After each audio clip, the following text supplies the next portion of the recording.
Spring came, and they had long days in the garden, for wherever the boy went, the rabbit went too. He had rides in the wheelbarrow, and picnics on the grass, and lovely fairy huts built for him under the raspberry canes behind the flower border.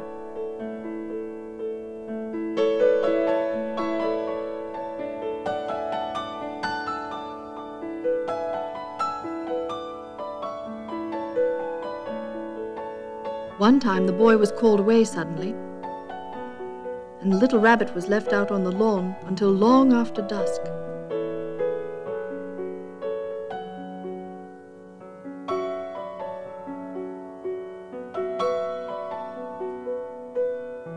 Nana had to come and look for him with the candle, because the boy was so worried about the rabbit he couldn't go to sleep unless the rabbit was safely home. He was wet through with the dew and quite earthy from diving into the burrows the boy had made for him in the flower bed. Nana grumbled. "You must have your old bunny.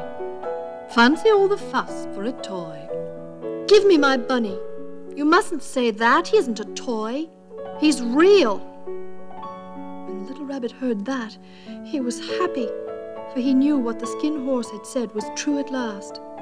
The nursery magic had happened to him, and he was a toy no longer.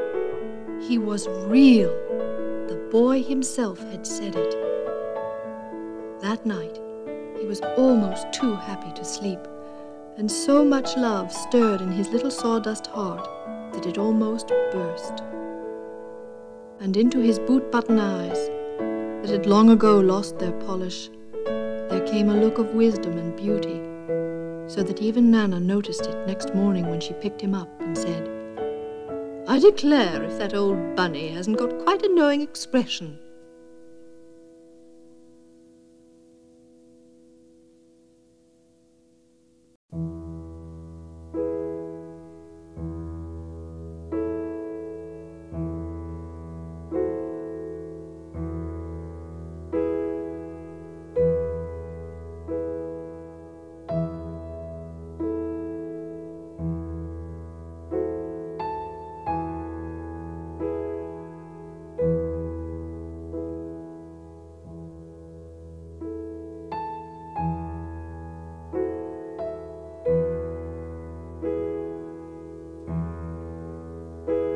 That was a wonderful summer.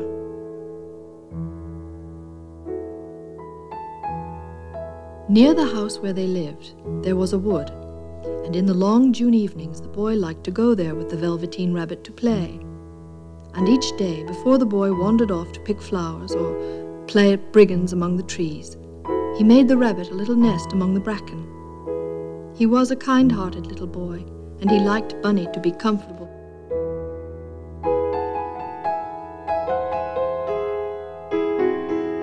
One evening, the rabbit was sitting there alone, watching the ants.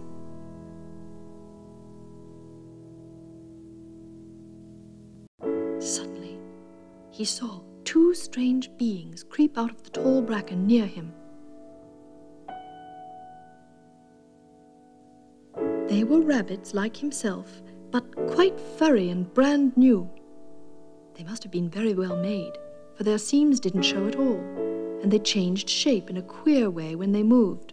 One minute they were long and thin, and the next minute fat and bunchy, instead of always staying the same like he did. They stared at him, and the little rabbit stared back, and all the time their noses twitched. "Why don't you get up and play with us?" one of them asked. "I don't feel like it," said the rabbit, for he didn't want to explain that he had no clockwork. "I don't believe you can." I can. I can jump higher than anything." He meant when the boy threw him, but of course he didn't want to say so. "Can you hop on your hind legs?" That was a dreadful question, for the Velveteen rabbit had no hind legs at all. He sat still in the bracken and hoped that the other rabbits wouldn't notice. "I don't want to," he said again. But the wild rabbits have very sharp eyes, and this one stretched out his neck and looked. "He hasn't got any hind legs." And he began to laugh. I have got hind legs. I'm sitting on them. Then stretch them out and show me like this. And he began to whirl about and dance.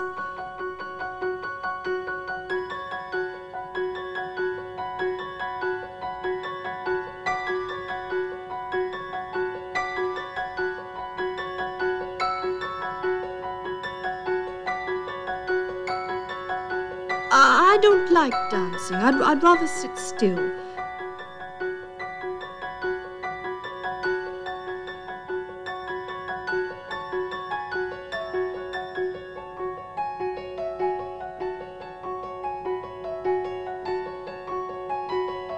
All the while he was longing to dance, for a funny new tickly feeling ran through him, and he felt he would give anything in the world to be able to jump about like these rabbits did. The strange rabbit stopped dancing and came quite close. He doesn't smell right. He isn't a rabbit at all. He isn't real. I am real. I am real. The boy said so, and he nearly began to cry. Just then there was a sound of footsteps, and the boy ran past near them, and with a stamp of feet and a flash of white tails, the two strange rabbits disappeared. Come back and play with me. Oh, do come back. I know I am real. But there was no answer. The Velveteen Rabbit was all alone.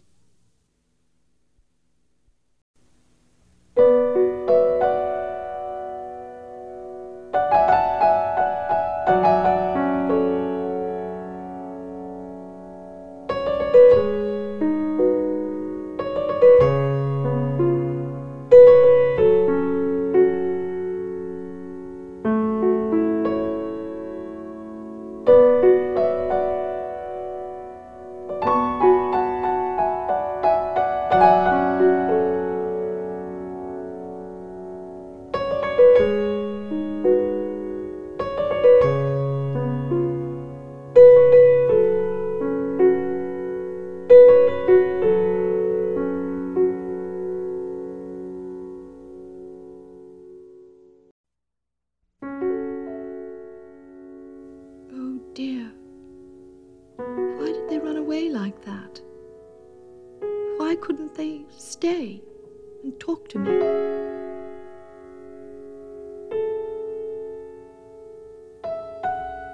For a long time he sat very still, watching the bracken and hoping that they would come back.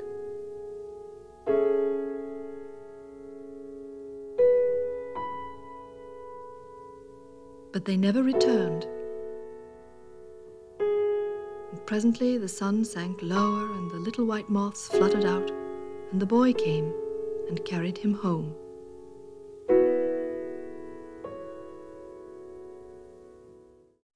Got memories? Get DVDs. Tapes won't last forever. Digital transfers will. Do it today so you'll have your memories tomorrow. Call us at 399-1820 or online at myrealvideo.com. Mold and time ruin videotapes. Tapes won't last forever. Digital transfers will.